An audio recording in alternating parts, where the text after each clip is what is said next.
वर्तमान बड़ खबर द्वितीय थर बन्या जल धामनगर में प्रवेश करी बन्या जल आनंदपुर पंचायत पहाड़पुर ग्रामर गणेश जेना भासी जाइछन्ति।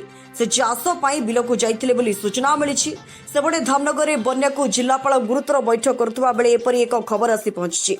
घटनास्थल दमकल और ड्राफ बाहिनी पहुंची युद्धकालीन भित्तिके खोजाखोजी चलाई। आम आउ थे कही रखुचु द्वितीय थर बन्या जल धामनगर प्रवेश करी बन्या जल आनंदपुर पंचायत पहाड़पुर ग्रामर गणेश जेना भासी जाइछन्ति। से चाष काम करने बिल को जाइथिले बोली सूचना मिली।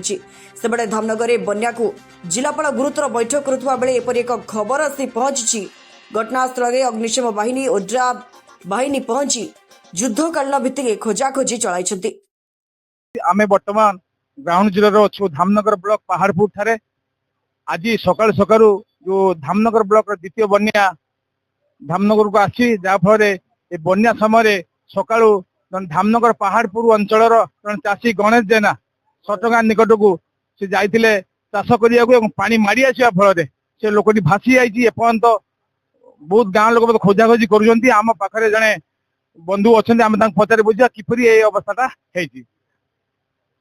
पहाड़पुर ग्रामर से गणेश चंद्र जेना से सकाल सकाल पलैथिले बिलू को काम करने एवं से पानी मारी आसला परे से माने 3 जन कहवा लोक 2 जन जे फेरी आसी सांगरे जे 3 जन आम जाऊलु एवं सी भासी गले बुड़ी गले आम कौट सन्धान पाइले आमर अवस्था बहुत संकटपूर्ण भाव आम पलि आसिलु ताकर सन्धान एपर्यंत किसी मिलूना।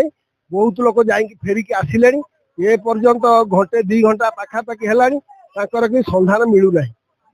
आम जहाँ देखुचु एवं ओड्राफ टीम आसी पहुंचला घटनास्थल पहुंचला दीर्घ 2 घंटा पर प्रशासन पक्ष आम फोन करूँ धामनगर वीडियो को फोन कराइला फायर स्टेशन फोन कराइला एवं सडन आसी हठात आसी जो ओड्राफ टीम आसी घटनास्थल पहुंचती दीर्घ 2 घंटा 3 घंटा है से गणेश जेना जे निखोज अच्छा एपर्यंत कौन पता मिलना।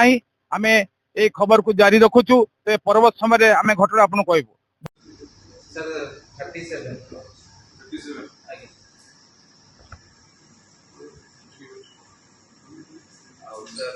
आम पाखे ब्लीचिंग 700 केजी अच्छी ओआरएस 70,000 अच्छी हालोजेन 35,000 अच्छी सर आवे तो आम मेडिसिन सब पठे आंटीवेनम सब पीएससी धामनगर प्रदीप महापात्र रिपोर्ट स्वतंत्र ओडिशा लाइव।